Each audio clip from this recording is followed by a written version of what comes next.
Feast on Kentucky. We discuss with Caleb Calhoun right now on Off the Hook Sports.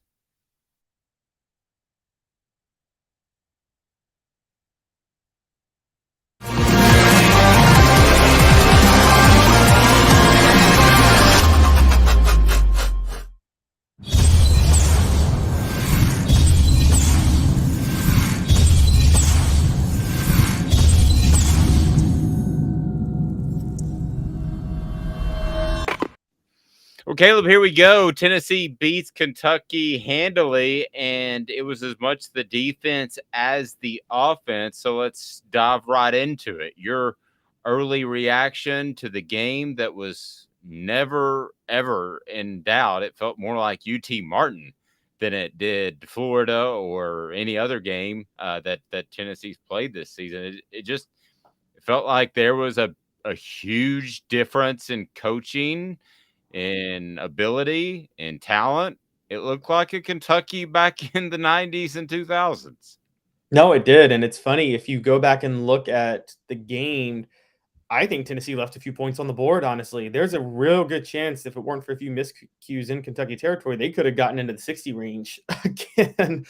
Yeah, they just flat out dominated. I think the way the defense played, I'm retracting everything I have said. I was I mean, no, I But honestly, see, I love that about you because I hate the people that paint themselves into a corner and then just keep throwing punches. And hey, I was down on this secondary too. I was down on the linebacker. So you go ahead. Sorry to interrupt, but I know where you're going because I've gotten to know oh, you. yeah. Well, I'm actually starting with, yeah, I was down on the secondary. I did think that the secondary, I'll say this much. I actually thought they had a bit of an advantage in this game relative to other games because if you really followed Will Levis, it wasn't just the secondary getting healthy again, McCullough coming back, and because three guy, Kamal Hadden and Christian Charles weren't, didn't stand out in the secondary, but they were obviously healthy, and then Jalen McCullough coming back, he actually was pretty crucial pretty early on.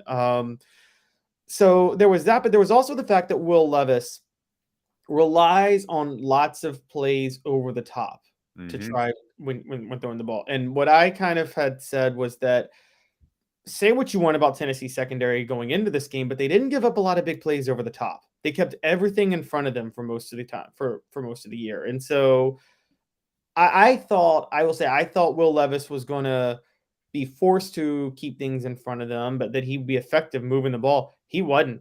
And where I'm retracting is I'm retracting every bit of belief I had in Will Levis after this game. Like Tennessee secondary forced him to try to move the ball underneath, and he really just struggled severely doing that. And it wasn't just the interception. Some of his decision making was just awful.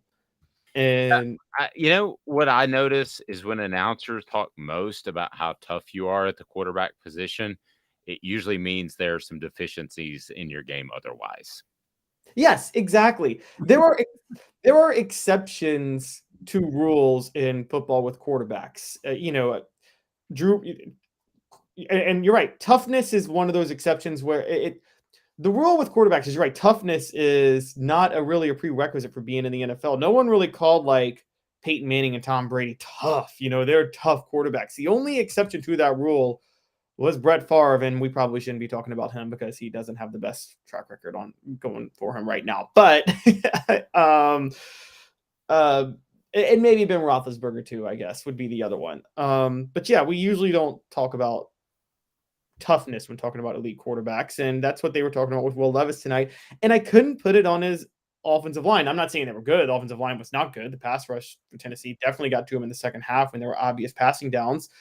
But I would say those interceptions were much more on him than they were on the offensive line. And also Tennessee secondary for making plays. I mean, that Jawan Mitchell interception was all because of Danico Slaughter laying that hit.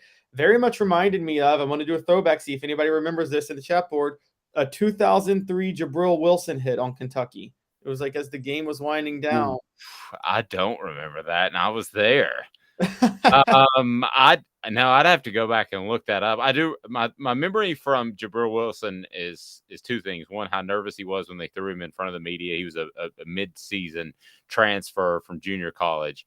And the other, I asked Larry Slade, I said, "What's so good about him?" And he said, "Really? he's always around the ball. I was like, okay, sometimes we make it too complicated as reporters. Yeah. And he was.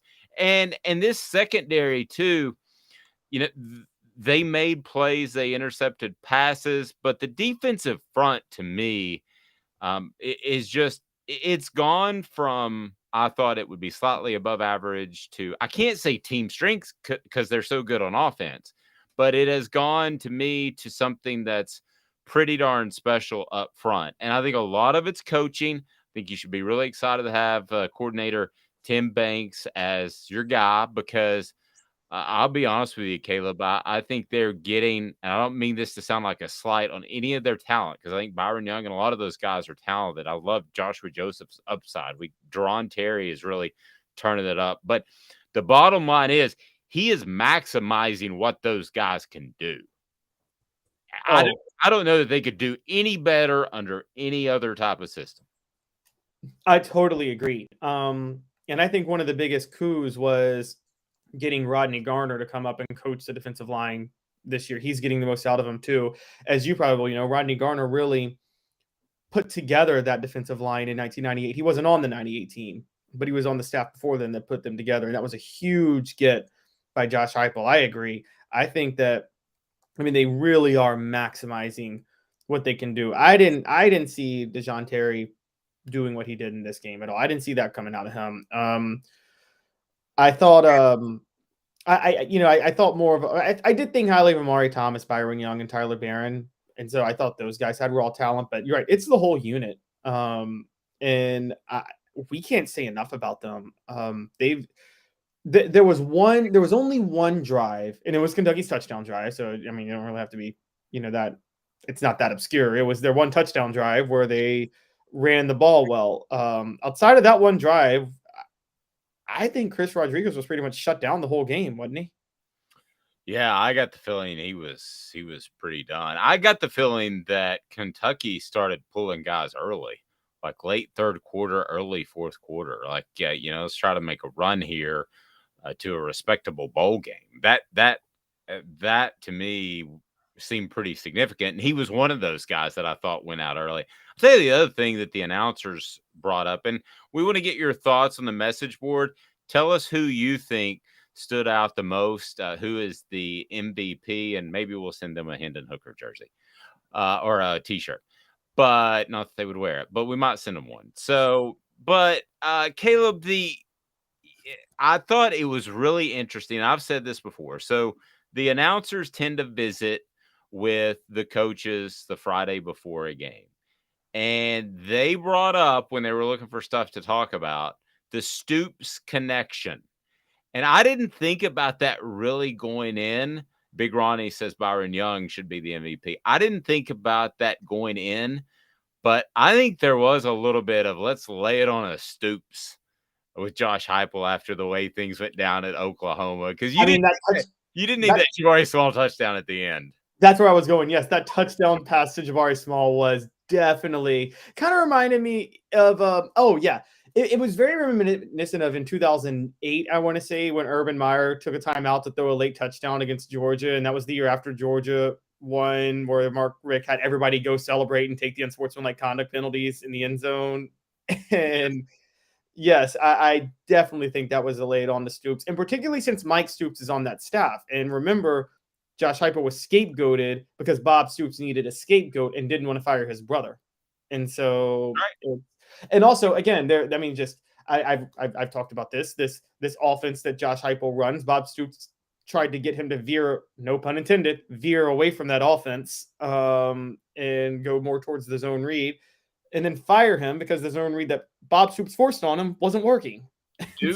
Do me a favor if you're out there, hit that like button, hit that subscribe button, and hit that share button. I would greatly appreciate it because we've got some big things coming down the pike. Maybe not as big as Tennessee being the number one team in the nation, which Kirk Herbstreit said they would be when the college football playoff comes out on Tuesday, the first one. But we've got some big things coming down the pike, so please like, subscribe, and share. Only about 20% of our viewers have actually subscribed to the channel, so we would greatly appreciate you doing that right now.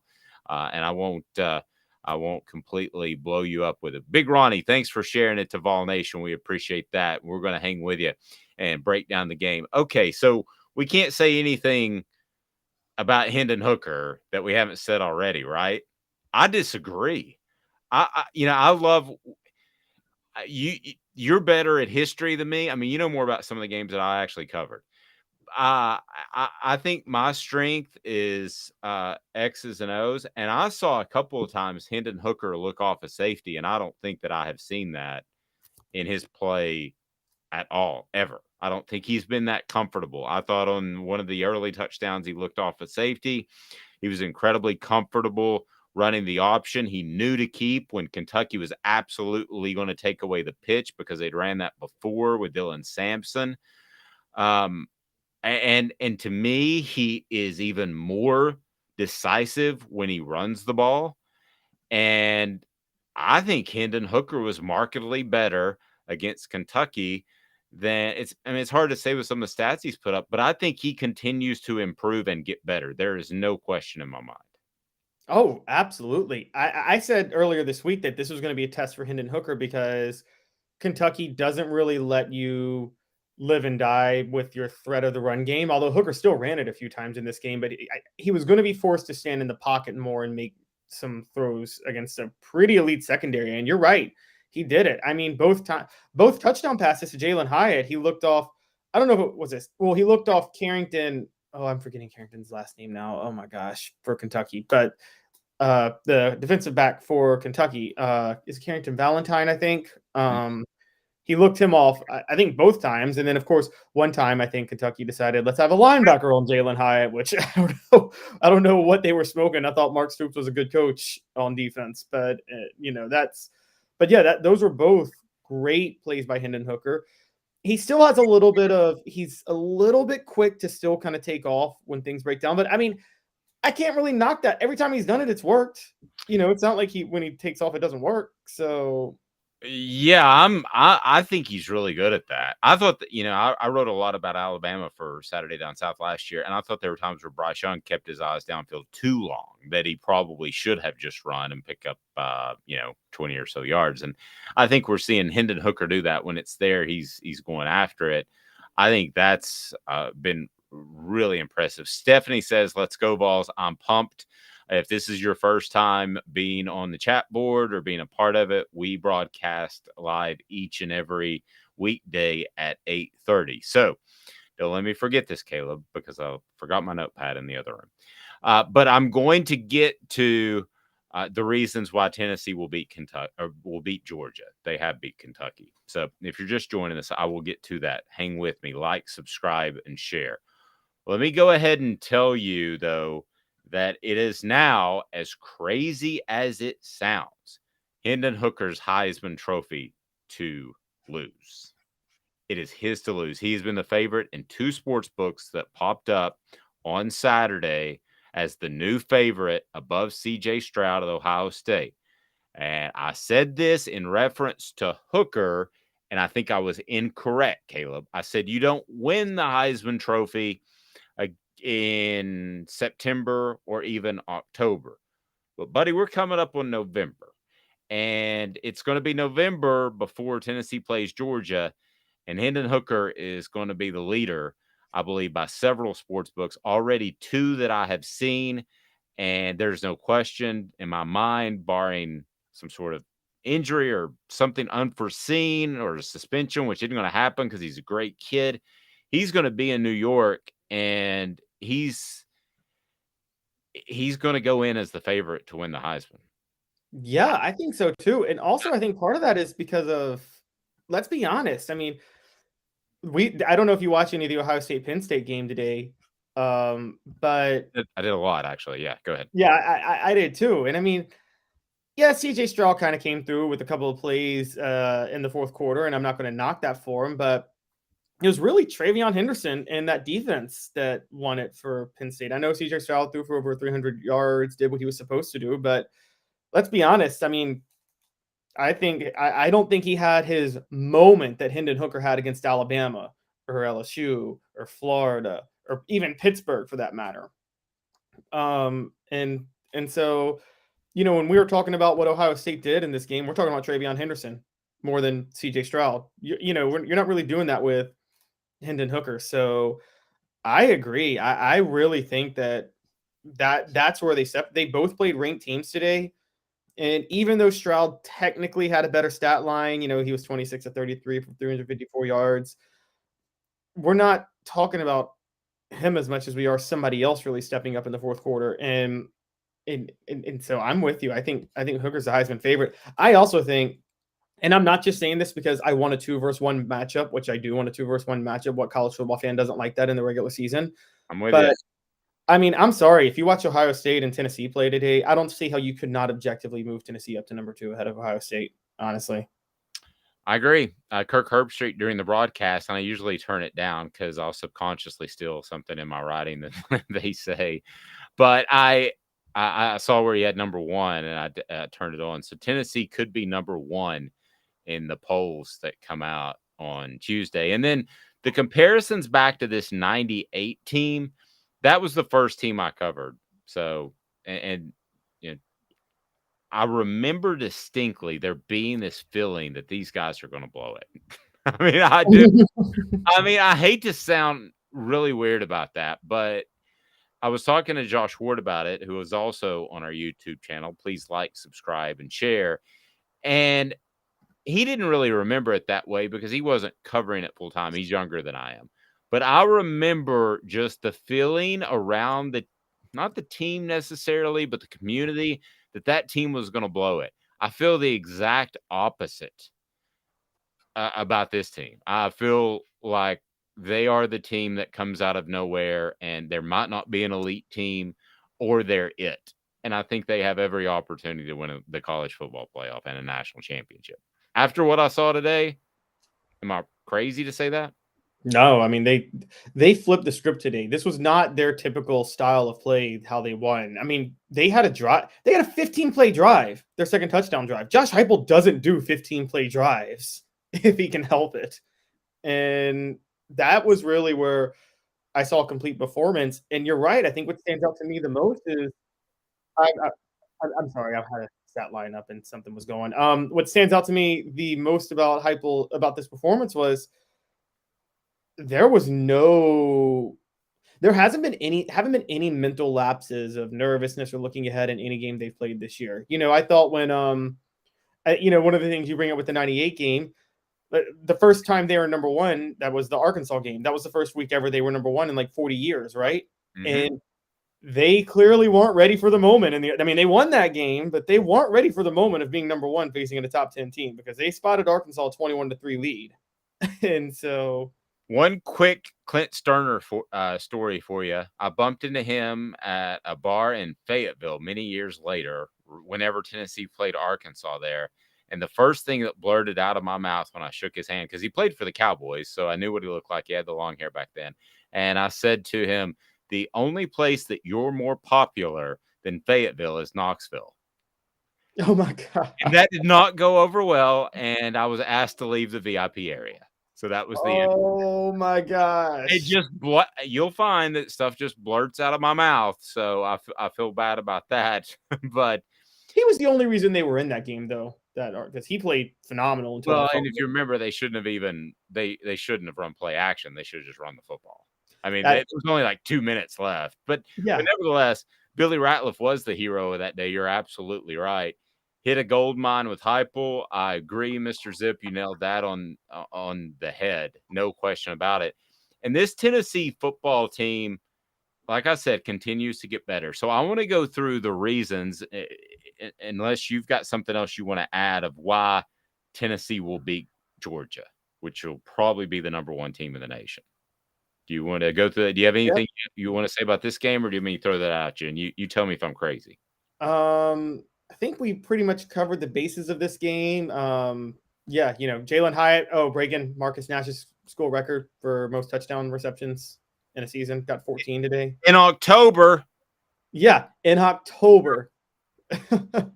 Yeah, you keep waiting for somebody to, and I thought they did a really good job. I think the TV people have figured out how they put a safety in a bind there, and I thought there were some good shots of the safety.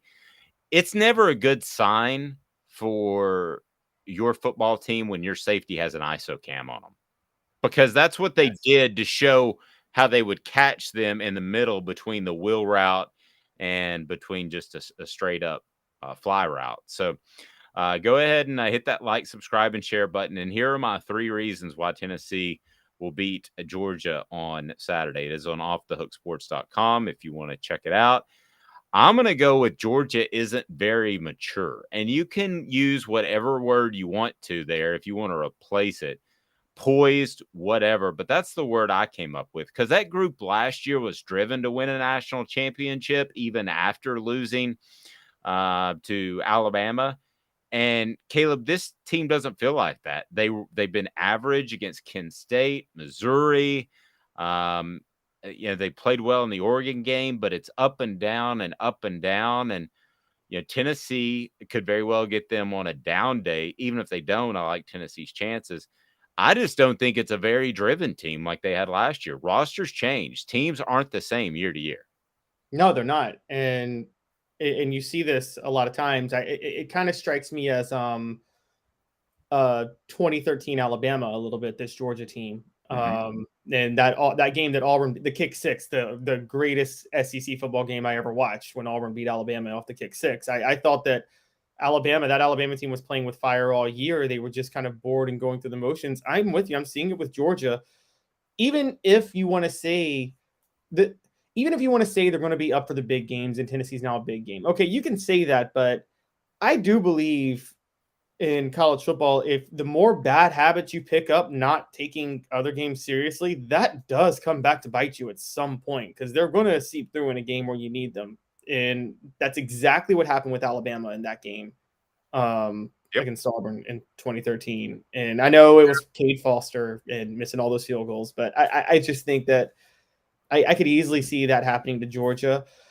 I think where they should be really scared is, again, Hendon Hooker showing he could throw from the pocket the way he did in this game against Kentucky.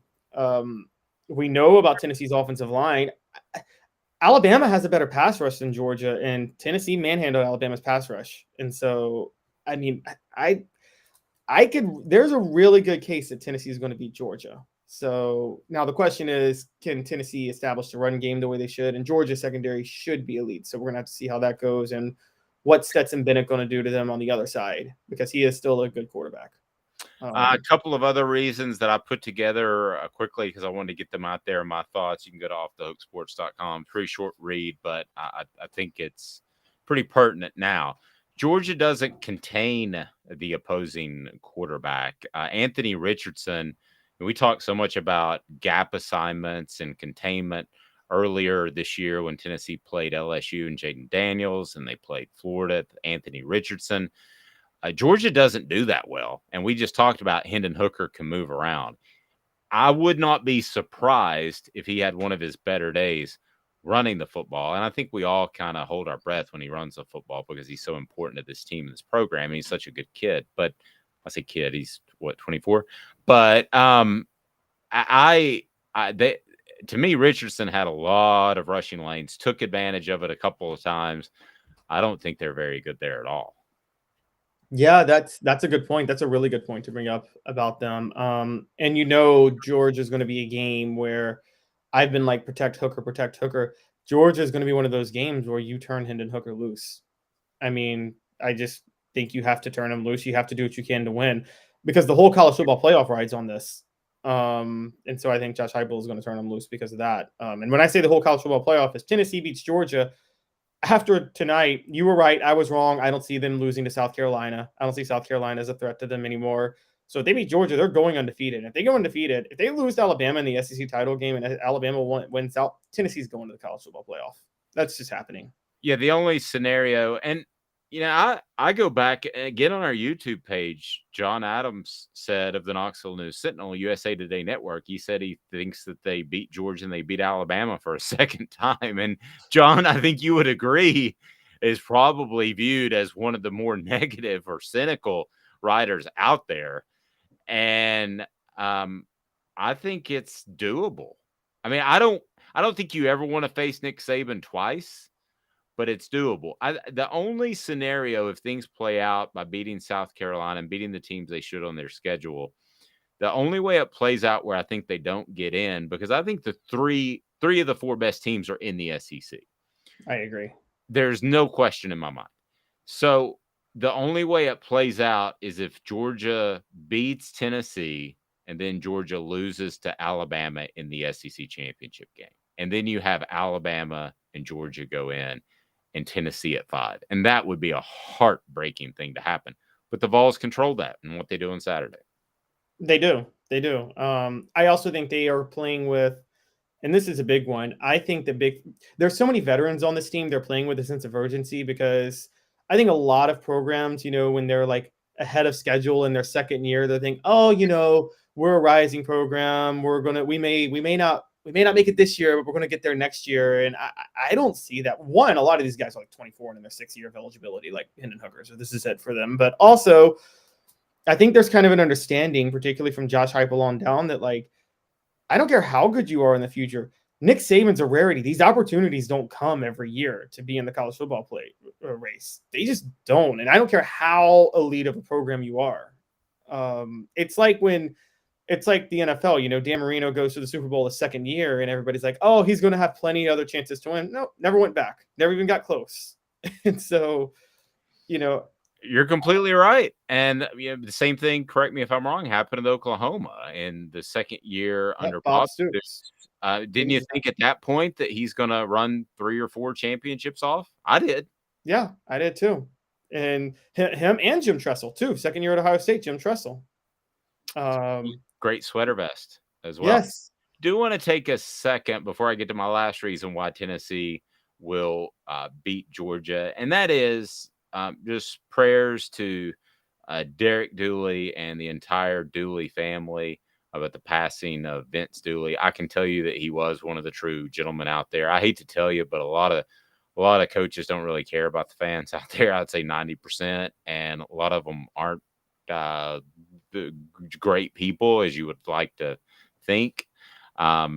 He was one of those guys that was incredibly humble and just was incredibly great man, and you could just tell he kind of had that Pat Summitt presence, so to speak. When he was there, you knew he was there. So God bless to the Georgia family for that. I do want to get, though, to my last reason why Tennessee will beat Georgia. Georgia doesn't have a great quarterback. I'm sorry.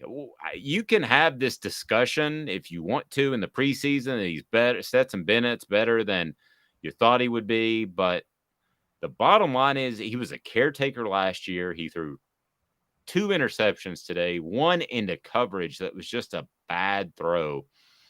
It's a great story.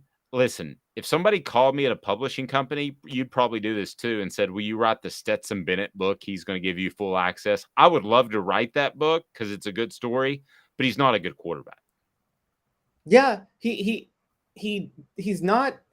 I would have thought he was about like 5 weeks ago, but I'm just not seeing the same Stetson Bennett recently, and I don't know what's going on. It's kind of funny you say that because what you just said about Stetson Bennett is how.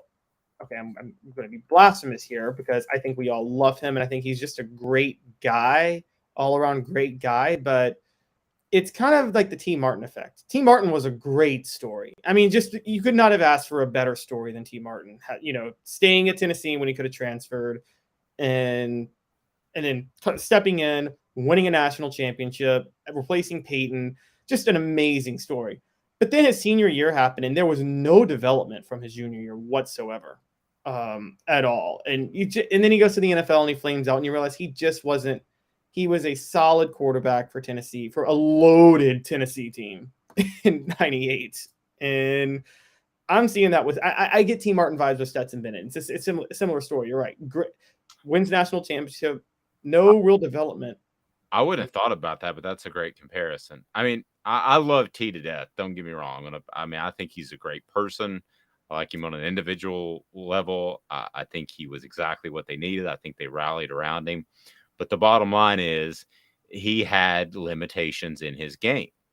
And Stetson Bennett has limitations in his game. So last year when you had 18 players starting at the same time on Georgia's defense that were going to go into the first round of the NFL or however many it was. That's all he had to do is just be a caretaker. But that's not the case this year. He has to make more plays, and I just don't think he's going to. I don't see how, after watching the two teams today, how Georgia can keep up with Tennessee as far as scoring. I just don't. I can't possibly imagine it. I know it's in Athens, but Caleb, tell me how that happens. Yeah, I don't either. And I mean, let's not forget Stetson Bennett coming into this game. I mean, he was the ultimate take the safe route quarterback. I mean, he has I think he had 7 touchdowns, 1 interception coming into this game. He now has 3 interceptions on the year. But that's a pretty weird ratio to have this late in the season for a quarterback that's supposed to be so great. And and he's averaging like 8 yards or something an attempt, which isn't bad. But, when you're talking about Hendon Hooker averaging, 12 yards an attempt, like an insane number. Yeah, I don't see – I agree. I don't see any way they keep up in that on that level. Like, there's a lot of other ways Georgia can win, obviously. But you're right. But I do want to get to Hooker for a minute because I thought about this. It's like, have you ever seen a quarterback have so few interceptions, but also average so many yards per attempt? Those usually don't go hand in hand. No. Hendon Hooker is lapping the field. He leads everybody in yards per attempt this year by a long shot. Yeah. No, I'm with you. I know I haven't seen anything like that. Please subscribe, and share. Go to offthehooksports.com. We already have 3 stories up. So they were toying around with what the line might be. I'm going to say it's less than 10. Bear or whoever it is that they go to. And I think he said as of Friday it was going to be about 12 and a half. I don't think that. Listen, if it's 12 and a half, then take Tennessee. And I don't give out gambling advice because I'm horrible at it. Caleb, you're better. If that's 12, I had a horrible 3 weeks though. It's been a miserable 3 weeks. Maybe I'm bad luck. If that's 12 and a half, don't you take Tennessee? Yeah, I take Tennessee at 12 and a half. I take Tennessee at 12 and a half. That's the height of disrespect. That is the exact same as the 18-point underdog line with Tennessee, Florida in 01, where they're going off history. They're going off history to a certain degree, which is in 01, it was like Tennessee doesn't win in the swamp. They haven't won in 30 years. Let's just throw some points back at the line. This 12-point line would be it's in the back. It's just the back of Vegas, the back of the odds makers' minds. It's still Tennessee. When are they going to wake up? And I mean, I'm sorry. At this point, I thought they could have. There was an off chance they could have gotten upset by Kentucky, and then the year kind of derails after that. Still, and then the Alabama win is the peak moment of a year that because that happens a lot of times with teams that get real hot in October. The way they played against Kentucky, newsflash, guys, they're not going to wake up. That doesn't mean they're going to make the college football playoff for sure, but this isn't a team that reality is going to all of a sudden set in that they're not that good. That's not happening anymore. No. Vols Time says Tennessee and Georgia game is all you'll hear this week. It will be great for the Vols in recruiting. It absolutely will be. Please hit that like, subscribe, and share button because we'll be and get your notifications on, please. I'm begging you because we will be on with you each and every weekday at 8:30 with Caleb. We'll be on with you with Ron Slay. Amanda LaFrada is incredible. She called Tennessee to beat Georgia. I didn't think that would happen at the time. I do now. So the loser of that has to jump in Norris Lake in November. So it's looking like me. And also Jonathan Crompton joins us weekly. So we've got, and Chris Landry gives us great breakdowns. So hit that like, subscribe, share button and turn the notifications on.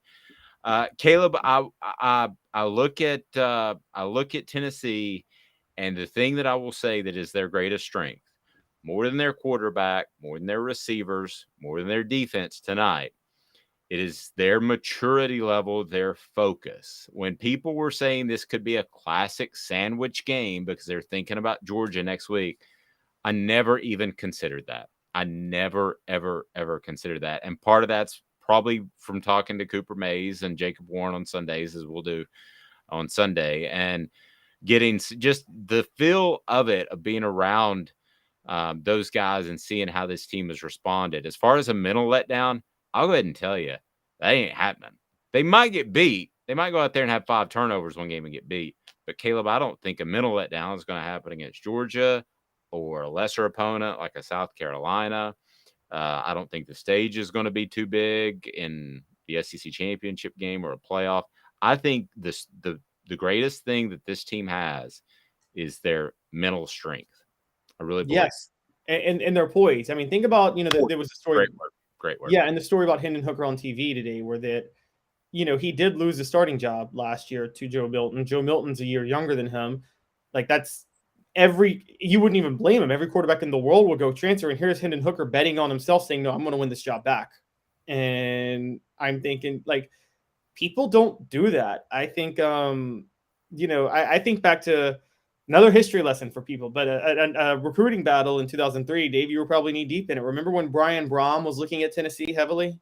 The quarterback that played at Louisville. And he was more talented than Eric Ainge, but it just seemed like Eric Ainge wasn't running from a quarterback competition that was going to happen. And Brom went to Louisville because he wanted to be the guaranteed starter. And I'm like, that a quarterback that does that, the quarterback that embraces the competition is the more likely one that you're going to trust in really tense moments. And Hendon Hooker did that. And I think that type of leadership is huge. I also want to point out, given what Jimbo Fisher said earlier this week, I don't know if you know, but I think this is a big problem for Tennessee winning and being 8-0 because they're just not going to recruit as well anymore because they can't sell playing time. That's right. That's right. I didn't hear that line, but I heard word of it. And yes, no, yeah, it's a funny thing about it. They are, and you wrote a great column about it earlier this week. I think it was this week about how suddenly you have Squirrel White to be the slot receiver with a lot of time under his belt, which you didn't have with Velus Jones. You didn't have now with Jalen Hyatt. They had to kind of learn on the fly. You had a year with Hyatt, but how good can that guy be? He's not as physically imposing, but I think he's going to be fantastic. Again, turn those notifications on. We're with you each and every weekday morning at 8:30. Mr. Zip says, everyone ready for Georgia? I'll tell you who's ready for Georgia, this Tennessee football team. They'll play well. They'll make you proud. I'm not going to guarantee a win, but I think they'll win, and I know that they'll play well. I can guarantee you that. So have a fantastic evening, day whenever you're watching this. Caleb, great stuff. OffTheHookSports.com. This has been a presentation of Off the